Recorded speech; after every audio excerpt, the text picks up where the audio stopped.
A Lord affair caught on text and charges of extortion. That's the state of play between one of the wealthiest men on the planet and the most famous tabloid in American history. Trace Gallagher has the story tonight from our West Coast newsroom that's buzzing. Trace. Hi, Laura. Yeah, when the world's richest man says he was blackmailed by the world's most famous tabloid, it tends to generate a little buzz, and now you have the feds involved. First, Bezos went on a blogging platform called Medium and posted details of the alleged extortion, including messages sent to him from the National Enquirer, its parent company, American Media, and American Media CEO David Pecker, threatening to release intimate photos of Bezos and his girlfriend, Lauren Sanchez, unless Bezos agreed to, one, call off his investigation of how the Enquirer got the private pictures and text, and two, issued a statement saying the investigation that uncovered his affair with Sanchez was not politically motivated. Well, Bezos, of course, refused, writing, quote, "Of course I don't want personal photos published, but I also won't participate in their well-known practice of blackmail, political favors, political attacks, and corruption. I prefer to stand up, roll this log over, and see what crawls out." American Media has now responded, saying it wasn't blackmailing Bezos and that the messages were good faith negotiations to resolve the matter, saying, quote, "American Media believes fervently that it acted lawfully in the reporting of the story of Mr. Bezos." Now, that said, American Media CEO David Pecker says the company will conduct its own investigation into what, if any, action needs to be taken. And the government is also getting in on the action. Federal prosecutors are now looking into the National Enquirer's handling of the Bezos extramarital affair story. As for how the intimate photos were leaked in the first place, a reporter for the Washington Post, owned by Jeff Bezos, says that he has spoken with Bezos' lead security consultant, Gavin DeBecker. Watch. Gavin DeBecker told us that he does not believe that Jeff Bezos' phone was hacked. He thinks it's possible that a government entity might have gotten hold of his text messages. Though earlier, Gavin DeBecker said publicly he thought the brother of Bezos' mistress, Lauren Sanchez, played a role in leaking those private photos and texts. We shall see. Laura. Trace, great job. And our next guest finds the invasion of privacy complaint from Bezos warranted, but also hypocritical. Filmmaker Peter Schweizer has a new documentary that examines how these tech behemoths operate in stolen and manipulated information.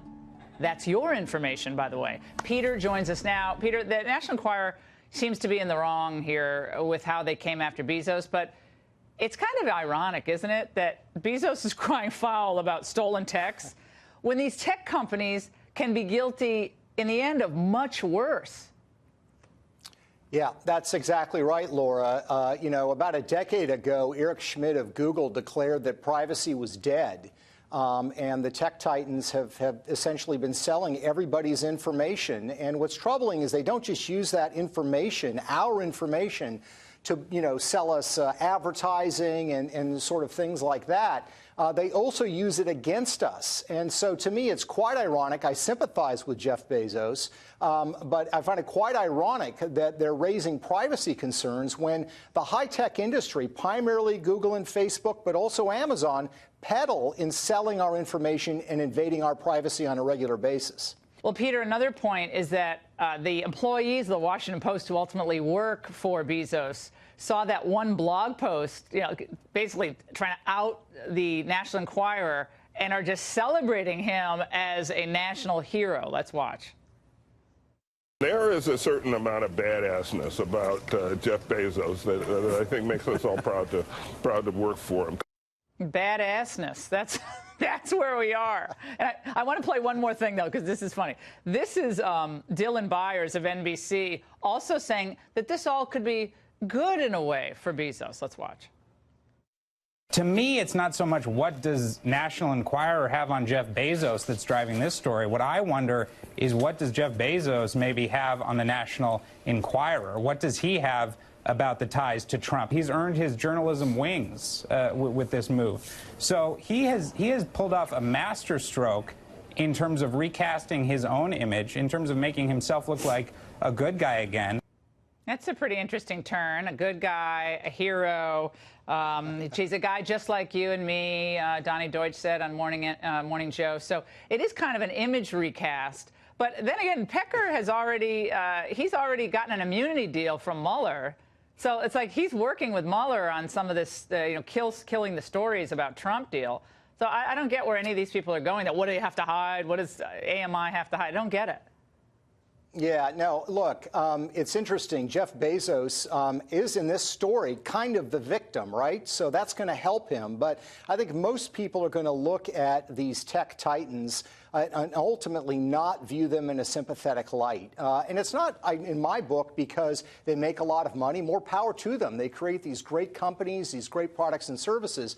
But it's because of the invasion of privacy. With all these online companies, including Amazon, a big part of their revenue stream is selling information about you. And they use that information against you. Some of them at Google and others talk about the fact that their goal is not just to sell you information, it's to actually change and manipulate your values and your views. So, look, I sympathize with Jeff Bezos in this case, but to paint him as some kind of a victim like the rest of us, I think is patently ridiculous. Peter, before we go, I got to get your quick thoughts on Hillary Clinton, who I guess is, maybe they just need a woman to get the job done over there running for president. I mean, she's still dangling out the prospect of running, and it looked a little more likely today that she was actually going to throw her hat in the ring. With everything that you exposed about Hillary and the email server, how good would that be?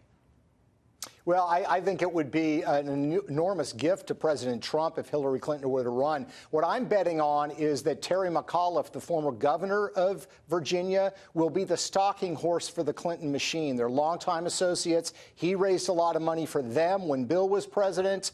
They helped him get elected governor of Virginia. So they're going to try to live vicariously through Terry McAuliffe and go up against the Obama machine in 2020 with their candidate. And I think it's going to be quite a slugfest. Wow. Peter, thanks so much. We really appreciate it tonight.